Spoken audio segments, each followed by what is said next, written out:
उत्तर प्रदेश में सरकार और संगठन के बीच लगातार कलह का दौर शुरू है। यह चर्चा लगातार बनी हुई है कि उप मुख्यमंत्री केशव प्रसाद मौर्य सीएम योगी आदित्यनाथ को घेरने का कोई मौका नहीं छोड़ रहे हैं। एक बार फिर सरकार और संगठन के बीच कलह विधानमंडल में दिखाई दी। उत्तर प्रदेश सरकार ने विधानसभा में नजूल जमीन विधेयक पेश किया गया था, जिसे विधानसभा से भी पास कर दिया गया, लेकिन विधान परिषद में विधेयक फंस गया। विधान परिषद में जिस समय डिप्टी सीएम केशव प्रसाद मौर्य इस विधेयक को पेश कर रहे थे, उसी दौरान विधान परिषद के सदस्य और बीजेपी प्रदेश अध्यक्ष भूपेंद्र चौधरी ने विधेयक को प्रवर समिति में भेजने की मांग की। उसके बाद विधान परिषद के सभी सदस्यों ने इसे प्रवर समिति को भेजने का फैसला ले लिया।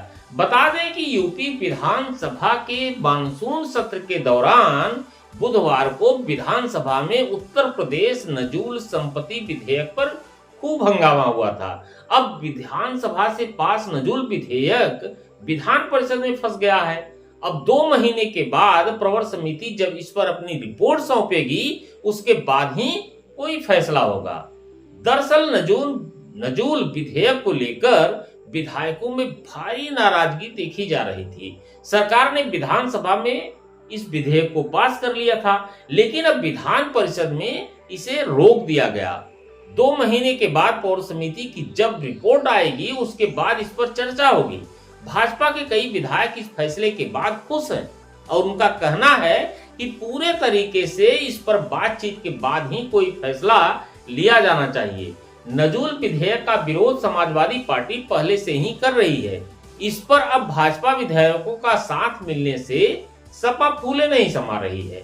लोकसभा चुनाव 2024 में उत्तर प्रदेश के भीतर सत्ताधारी भारतीय जनता पार्टी के खराब प्रदर्शन के बाद से यह चर्चा तेज है कि केंद्रीय नेतृत्व अब मुख्यमंत्री योगी आदित्यनाथ को पद से हटा सकता है।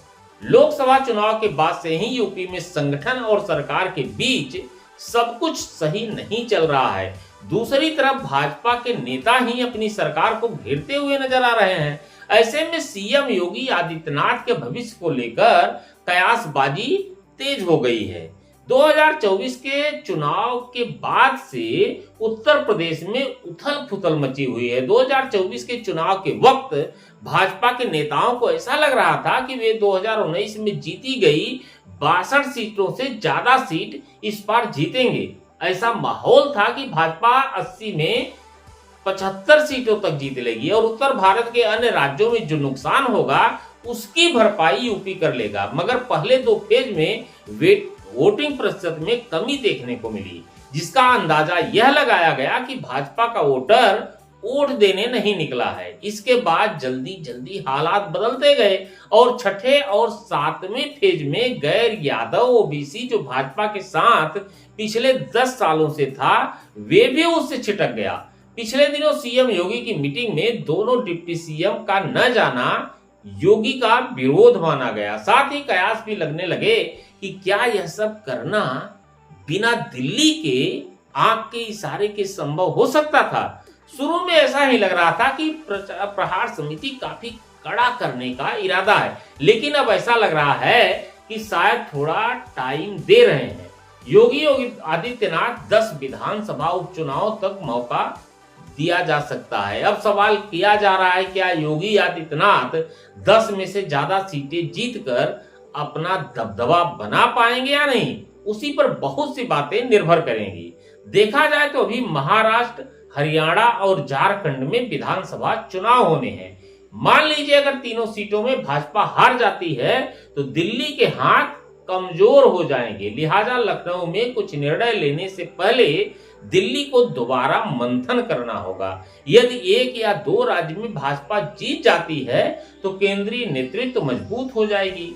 सवाल यह भी उठता है कि योगी आदित्यनाथ को हटाने से पब्लिक लेवल पर क्या डैमेज होगा। योगी आदित्यनाथ को आज भी लोकप्रिय मुख्यमंत्री माना जाता है। बहुत लोग कहते हैं कि उन्होंने लॉ एंड ऑर्डर को ठीक किया है, हिंदुत्व का चेहरा है, तो उनको हटाना भी खतरे से खाली नहीं है, ऐसा कई लोग मान रहे हैं।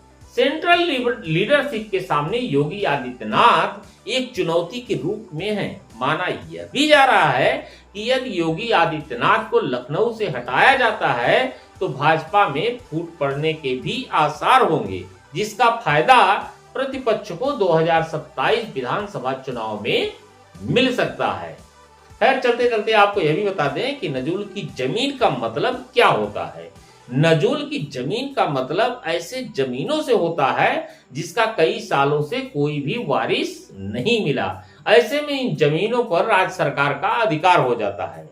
दरअसल अंग्रेजी राज के समय उनके खिलाफ बगावत करने वालों रियासतों से लेकर लोगों तक की जमीन पर ब्रिटिश राज जो है कब्जा कर लेती थी। वहीं आजादी के बाद इन जमीनों पर जिन्होंने रिकॉर्ड के साथ दावा किया, सरकार ने उनकी जमीनों को वापस कर दिया। वहीं जिन जमीनों पर किसी ने दावा नहीं किया वही नजूल की जमीन बन गई, जिसका अधिकार राज्य सरकारों के पास था। धन्यवाद।